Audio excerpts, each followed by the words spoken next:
What's up, guys? The Attorney General of New York is suing Alex Mashinsky directly. You can see right here on her Twitter, she said that he lied to people about the risks of investing in Celsius, hid its deteriorating financial condition, and failed to register in New York. I will cover the synopsis here on the website, and then take a look at the actual filing as well, and then let you guys know what I think about this. Will there be more Attorney Generals to follow?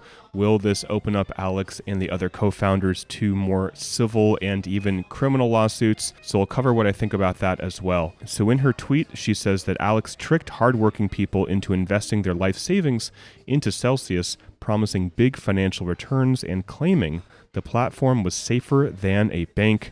Instead, Celsius collapsed and New Yorkers were left in financial ruin. And she's talking specifically about New York because she is the New York Attorney General. She said, "I'm suing to get New Yorkers their money back and ban Alex from doing business in New York. We will continue to protect people from the risks of investing in cryptocurrency." And this Attorney General, Letitia James, she's the one that sued Nexo and also had a $1 million settlement with BlockFi. And going back to March 2021, she was warning people about the risks of crypto investments. So she is not brand new to what she's doing here. She's been at this for a while. And continuing down this Twitter post, we have Dan Held, who worked at Kraken. He said, "Great step forward, but let's get some criminal charges in there." Then we have somebody saying his wife Chrissy also stole $2.7 million, so don't forget about her. Here is evidence. And we have CoffeeZilla with the evidence that Chrissy took out $2.7 million or so, I believe a few months before the pause. We have Frank Shapiro, who is a reporter at The Block, saying, "Boys, we got him." So from the Attorney General's office, she gives an overview of the pretty long lawsuit. She starts out by saying that he defrauded hundreds of thousands of investors. He made false claims and misleading statements about the safety and encouraged investors to deposit billions of dollars. He continuously misrepresented and concealed Celsius's deteriorating financial condition. He also failed to register as a salesperson for Celsius and as a securities and commodities dealer. And she is asking for him to pay the damages, restitution, and disgorgement. So more information from the actual lawsuit, which I will cover. So she is basically given an entire overview of Celsius from day one, what it was, what it wasn't, what the lies were, and how they defrauded people. She goes over the fact that Alex promoted Celsius as a safe alternative to banks, while concealing that Celsius was actually engaged in risky investment strategies. He promised investors high yield with minimal risk, assuring them that their digital assets would be as safe as money in the bank, and that Celsius would always act in investors' best interest. But what happened is Celsius moved into riskier investments because they needed to generate revenue, and they extended hundreds of millions of bucks in uncollateralized loans and investing hundreds of millions of dollars in unregulated DeFi platforms. When Celsius suffered losses, Alex failed to disclose these losses to investors. So now she's giving some proof, talking about how he promoted Celsius and solicited investors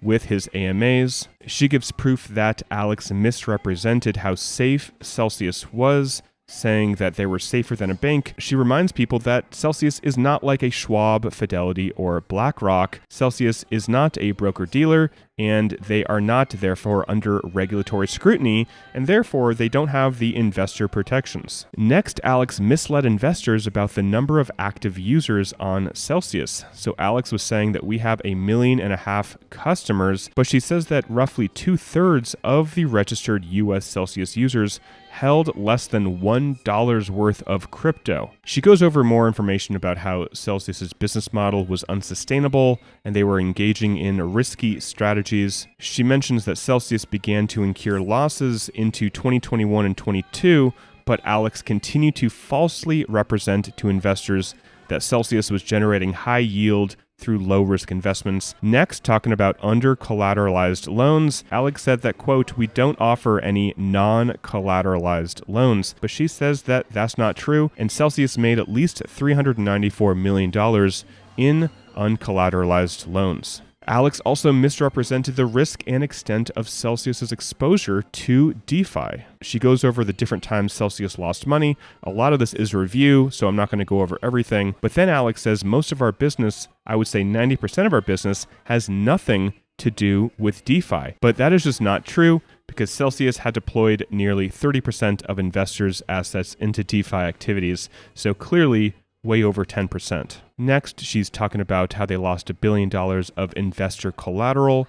Celsius lent to risky companies of dubious valuation like FTX. Next, how they lost money with Anchor Protocol. She claims that Alex knew that Anchor was risky, yet he continued to invest customer assets on Anchor Protocol, and they invested $935 million on Terra. Next, she goes over how Alex knew that Celsius was in trouble, and he continued to recruit new people, even though they were having serious issues. She says between May 13th and June 12th of 2022, Celsius added almost $900 million worth of crypto, and between June 1st and June 17th, it added almost 2,000 new users. Talking about the loan Celsius made to Three Arrows Capital and how they are not going to get that money back. Next, talking about how Celsius's assets were inflated because they included the value of Cell token, which was illiquid, and there was no way they could ever redeem all of that for cash. Alex also never disclosed that Celsius had close to $1 billion deficit on its balance sheet. So what the Attorney General is saying is that Alex was engaging in securities fraud,